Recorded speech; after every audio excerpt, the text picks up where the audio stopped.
Bonjour,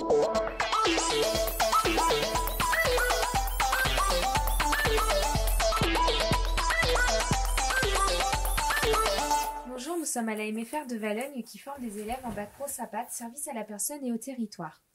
Nous allons interviewer Julie Lemarchand, ancienne élève de la MFR et infirmière, et Monsieur Hébert, formateur à la MFR de Valognes. C'est bon? Bonjour Julie, Bonjour. Je vais vous poser quelques questions. Où vous avez fait vos études d'infirmière? Alors, j'ai fait mes études d'infirmière à l'école de Cherbourg, à l'IFSI de Cherbourg. Comment avez-vous fait pour être en école d'infirmière? Alors, tout d'abord, je vais expliquer un peu mon parcours. Alors, j'étais en bac pro, en bac S sur Caen. Donc, voilà, donc j'ai fait un bac scientifique. J'ai pas eu mon bac, donc j'ai pas voulu recommencer une année. Donc, j'ai décidé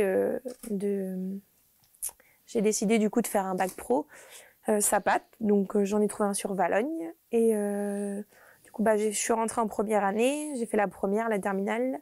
Et en même temps que la terminale, j'ai passé le concours, parce qu'à l'époque, il y avait un concours pour rentrer à l'école d'inf.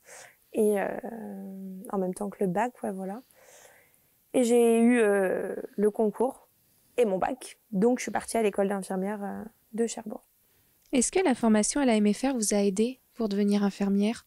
Alors oui, ça m'a aidé, parce que du coup, j'ai pu faire différents stages au sein des hôpitaux, ou alors même en maison de retraite. Donc, j'ai fait un stage en oncologie à l'hôpital Pasteur.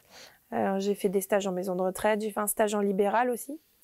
Donc oui, ça m'a bien permis de savoir ce que je voulais faire plus tard, et ce qui est infirmière du coup.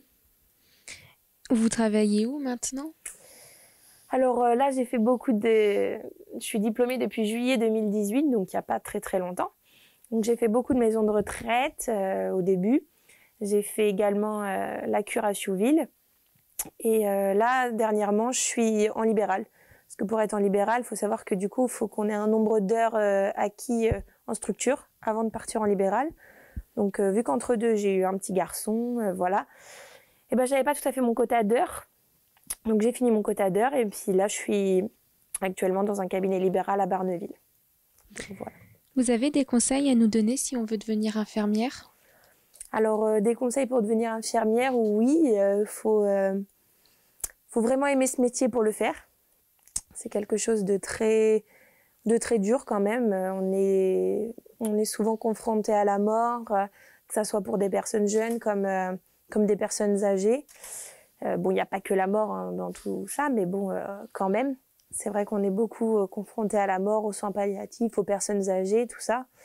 Mais aussi aux enfants malades, atteints de cancer ou autres. Donc, faut vraiment être préparé à tout ça psychologiquement. Et je dirais pour les études d'infirmière, faut vraiment savoir travailler seul. Et puis, parce qu'avec le Covid, la crise sanitaire, tout ça, là, c'est beaucoup de cours à distance.